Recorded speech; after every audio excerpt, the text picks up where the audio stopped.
Greetings, folks. This is Scott, and you're tuning into A Woman's Place, the podcast where we break down all the policies and politics that affect the 51%.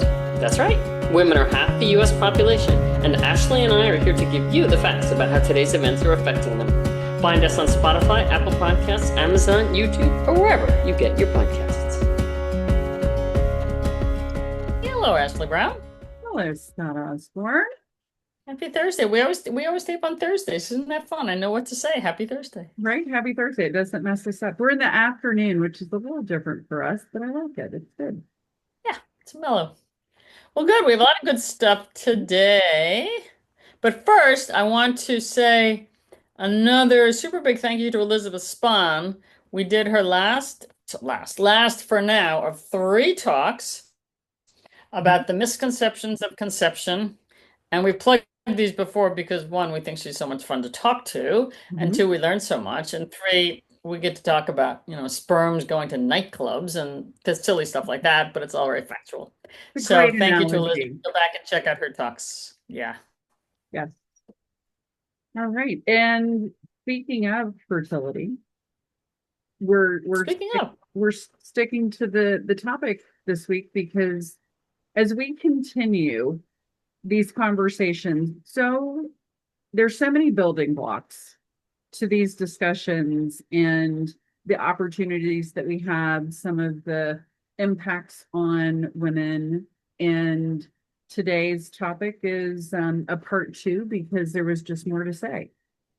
And we did a part 1 on pronatalists, which is the movement to basically encourage populations to have more children because of a fertility issue. We're calling this fertility take 2. But the first show, when we looked at this, we looked at a little different angle, but they're all connected, was really about a movement in the US in particular to try to address our declining fertility rate. And it made news at the time because the current administration was discussing a couple of possible programs, which are still floating around out there. I don't think they've made their way into anything, either firm regulations or laws yet, but they were looking at some possible ideas to encourage women to have more children, including a $5,000 bonus, medals for women who have more children, possible changes to less direct regulations, things like make it easier to have more children in one vehicle without car seats, and all different kinds of things were on the table.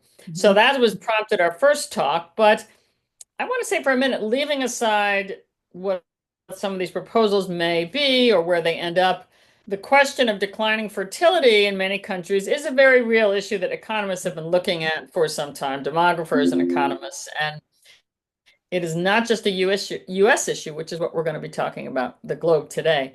And it's a real issue because if you don't have enough young people supporting an elderly, non-working population, your economy is not going to be balanced after a while. Older people do rely on social services and they are not working. They tend to consume less. We have a very consumption-oriented economy. They tend to consume less. So you need workers paying into the economy, basically, in addition to producing things and filling jobs and that sort of thing.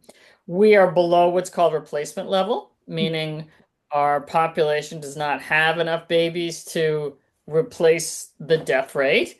We have typically filled that with immigration, as many countries have. So we are not in crisis in this country, but it's an issue, and it's an issue in many other countries. South Korea has attracted a great deal of attention because their rate is so low. We're going to talk about them.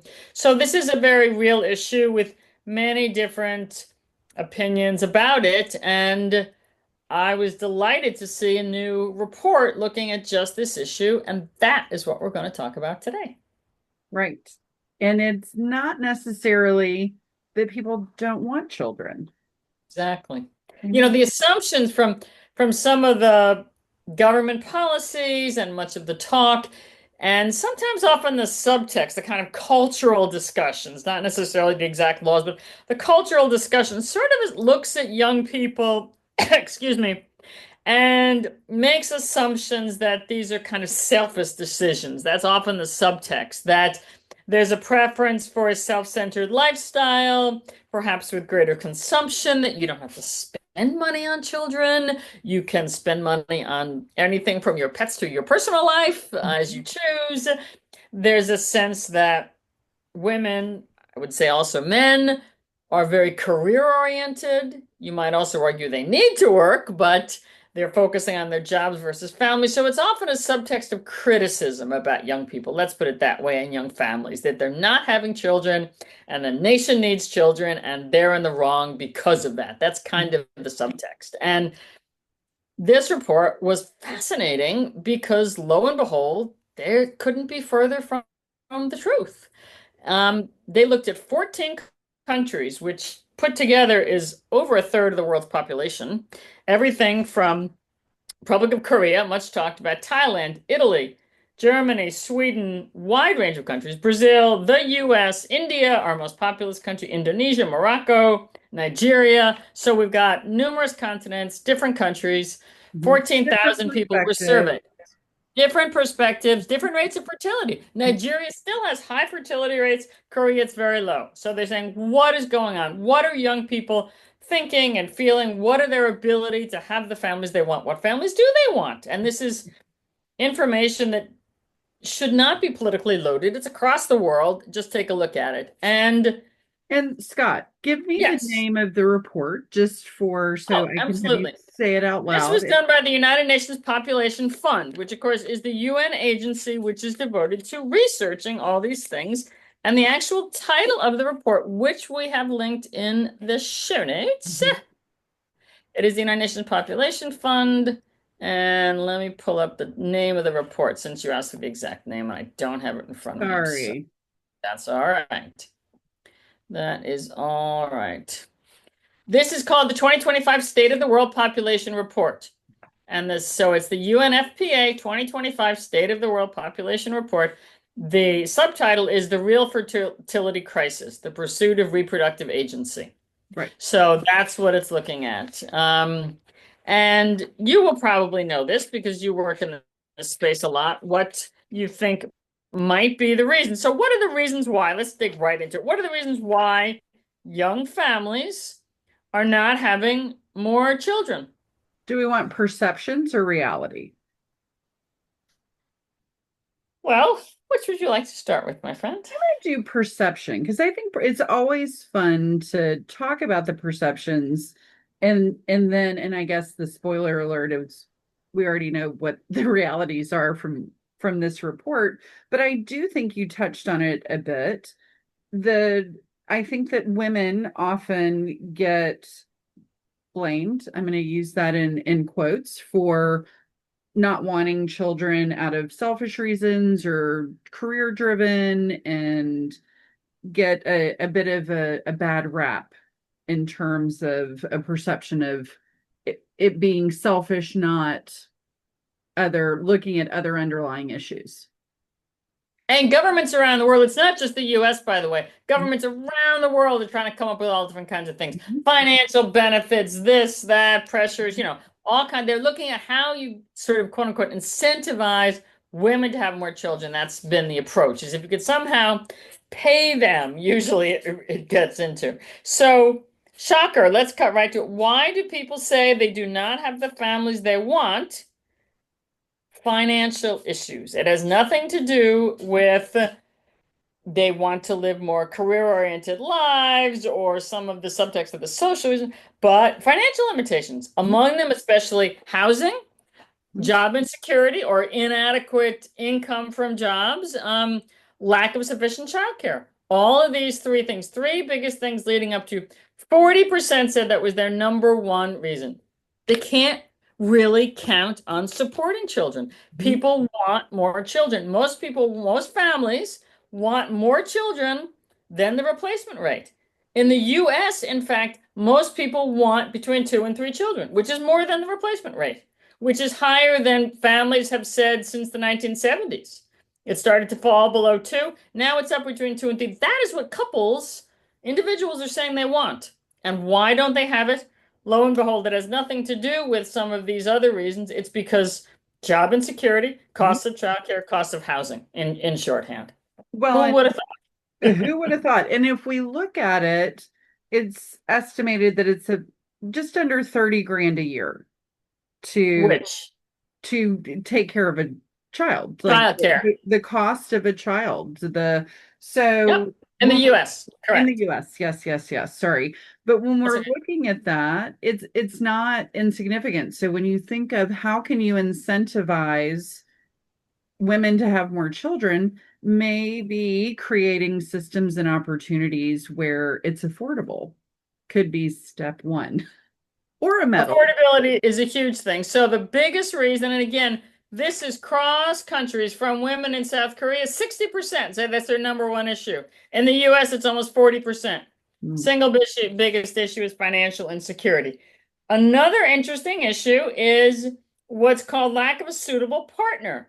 That comes up, and that's an interesting one. And what that means when they go under the short answers is that you've got women and men who want more children. Women, obviously, in the vast majority of cases, bear the brunt financially. They have to step out of the workforce. They often have caregiving responsibilities. And in most societies, that falls on women, and men do not carry the share equally. Hmm. And when they say suitable partner, that's what women are saying, is they want to have that viewed more equally. And they do not want to suffer the financial, economic, and personal costs of carrying that burden alone. So their need for work is there. They need to do what they can. They are helping out in families with income, but they feel they're not getting help in family raising, child care, caregiving responsibilities. So the economic plane has shifted, but the gender roles has not shifted fast enough. And women are saying this doesn't add up. We can't do all of these things. And that did come out. That was loud and clear. In the US, that's almost 20%. Hmm. Yeah, of the reason for not having the children they would like to have. So that's a telling one. I will also say that gender roles, they're changing slowly in the US. We do Hmm. see statistically that women still do much more of the housework, especially after children, Hmm. more of the caregiving responsibilities. They probably have no guarantee of a job after maternity leave, so they've got some disincentives. I will say that our culture and corporate environment also makes it very hard for men to meet those responsibilities. It is not culturally supported for them, either socially, it's stigmatized in many circles.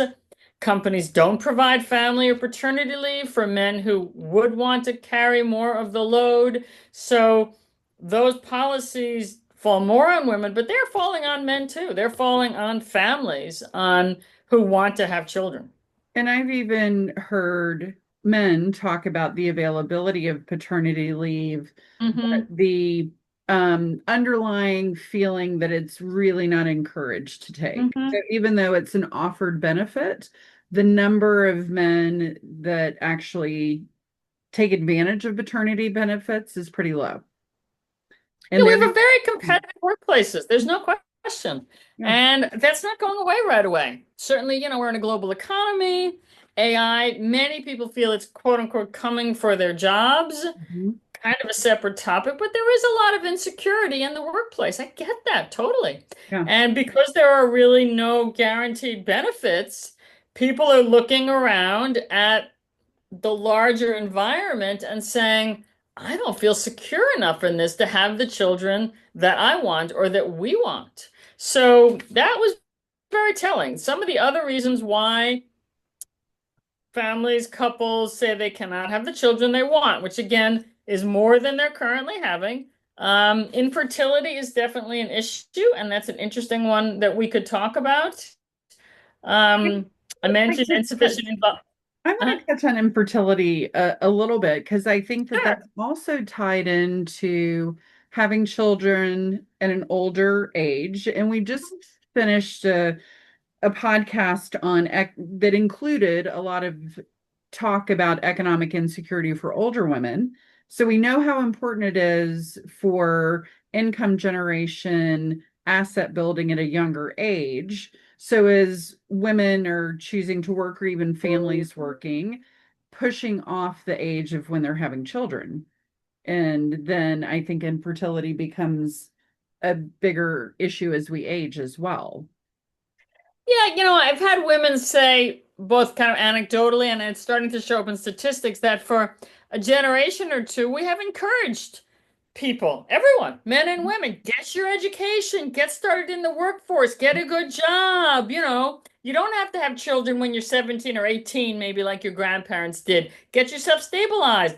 They're also looking around at things like the cost of housing. Mhm. Are you ready to have children if you can't afford a house, for example? Some of these traditional markers, they tend to get more educated. Women certainly have educational opportunities, which is phenomenal for our society. It's phenomenal for our economy. It's wonderful for our families. Everyone benefits. So you might say couples are doing what they were told to do, what they should, what is good for our economy, what's good for them often to be better parents, to be more productive. And because women in particular really have to spend their 20s and 30s building a work experience, that's hard to take time for a baby in those years. Men traditionally have focused immensely on job building, skills building, career building in their 20s and 30s. Those were seen as prime times and into their 40s. You really had to set the traces, get yourself on a good path, make connections, etc. in those years. And women know they're going to be more financially insecure later in life. There are pay gaps, there are asset gaps.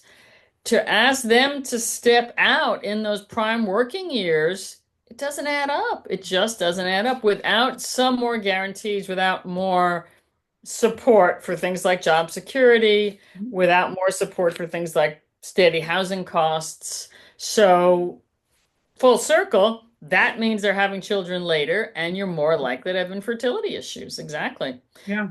Because they're looking at the environment and saying, we can't, we're living with our parents. We can't afford to have children until we're maybe 38.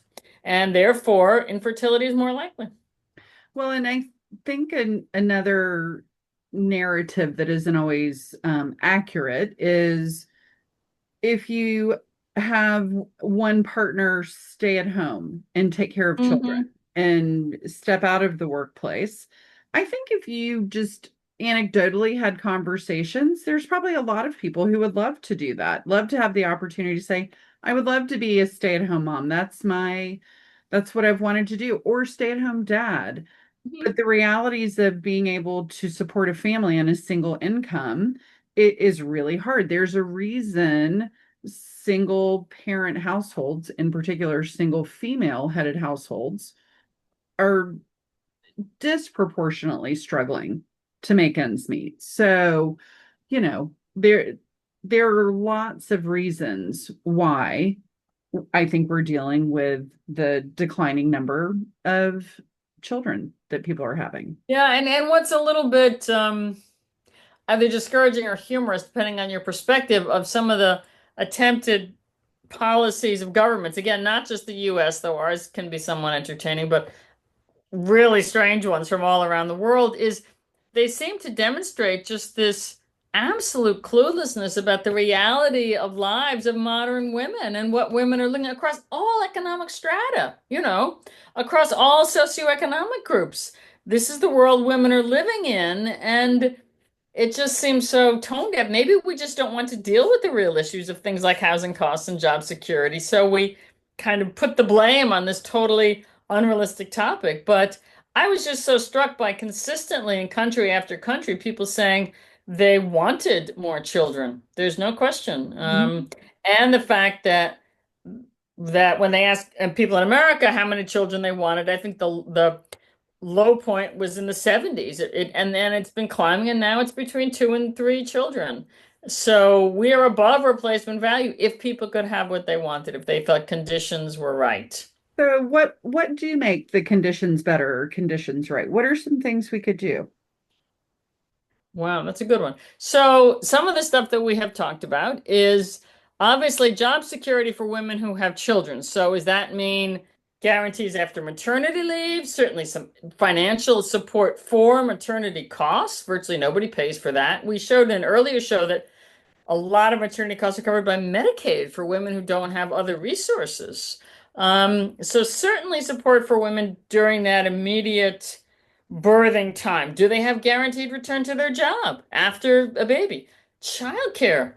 Ashley, you have looked at this one of childcare Mhm. immensely. I mean, what do we do about childcare costs? And this is not just women's issues. You have a family. However that family is composed, you cannot go back to work and have small children at the same time. It doesn't add up, people. So what kind of childcare is available? What do we do about that one? Mhm. Well, and there are things, it's great that we're tying economic impact to the childcare issue or lack of affordable childcare.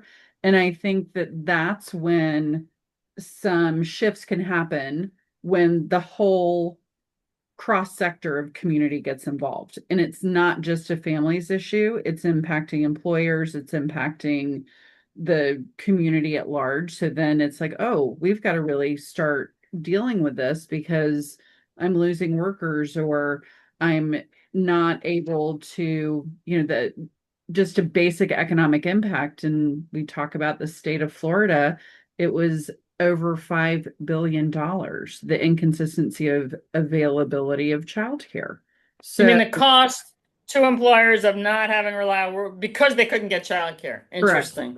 Yeah. Yeah, yeah, And that's with a B, 5 billion. yeah, So I mean, yeah. it's not this isn't just a family issue. It's so much bigger. So Well, that's one.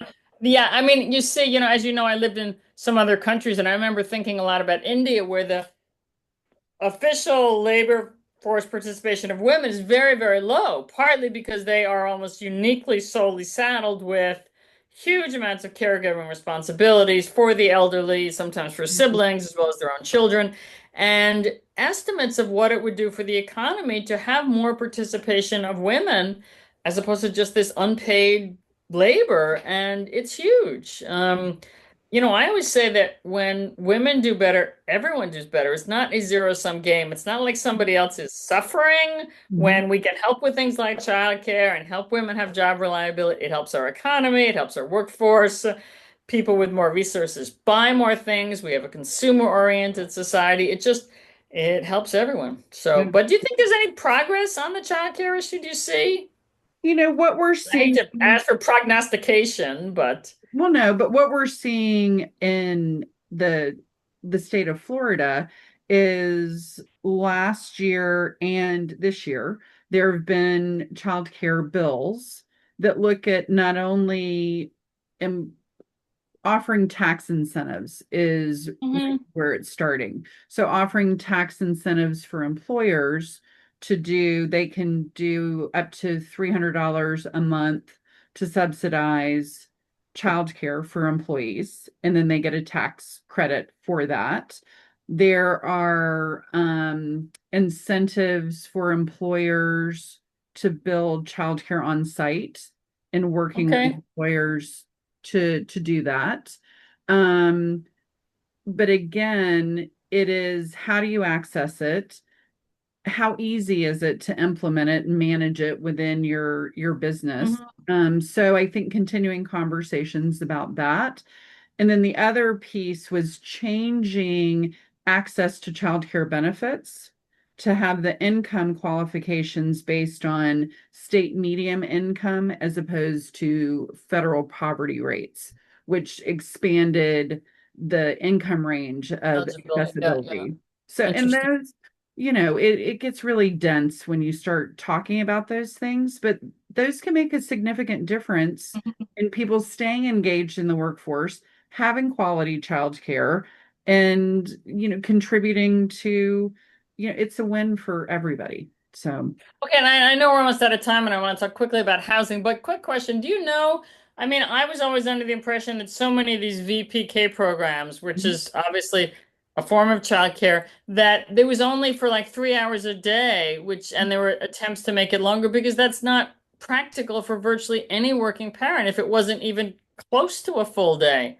Do you have an idea where that stands? So that was tabled this year in Florida Florida. Yeah. legislatively, but what they're looking to do is expand to a full day VPK, and how Okay. many people might take advantage of that? Because to your point, offering 3 hours before then you have to pay for aftercare, or because it's not, Hmm.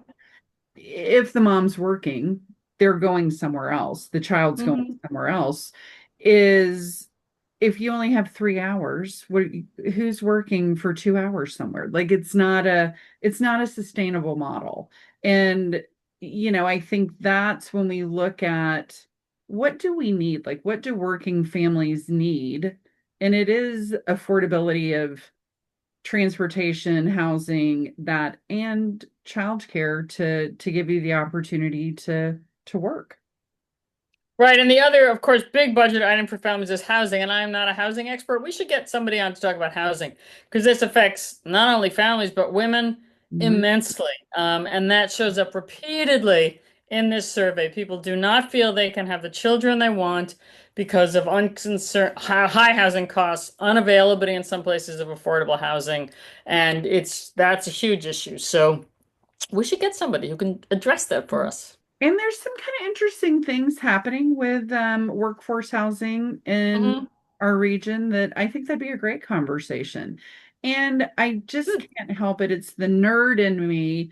All of the threads that keep coming through our conversations, and we just can't get away from them. I mean, the gender wage gap, the number of women who step out of the workforce for caregiving, setting women up to be less economically secure as they age. And so all of the things that we're dealing with, these are all impacting women who And again, elderly women relying more on government programs because they tend to live longer and are poorer. So we've got a lot of circular issues. But I think we'll keep coming back to them in various forms. I think, and we'll keep talking about them. And it's important for people to understand. And thank you for bringing to light this new report. I think people will enjoy diving into it. It's And in the show notes as well as some other, but really the takeaway is in fact families want more children, and let's at least start to look at the real reasons why they don't have those children and see if we can tackle some of those. yep, Thank you, agreed. Ashley.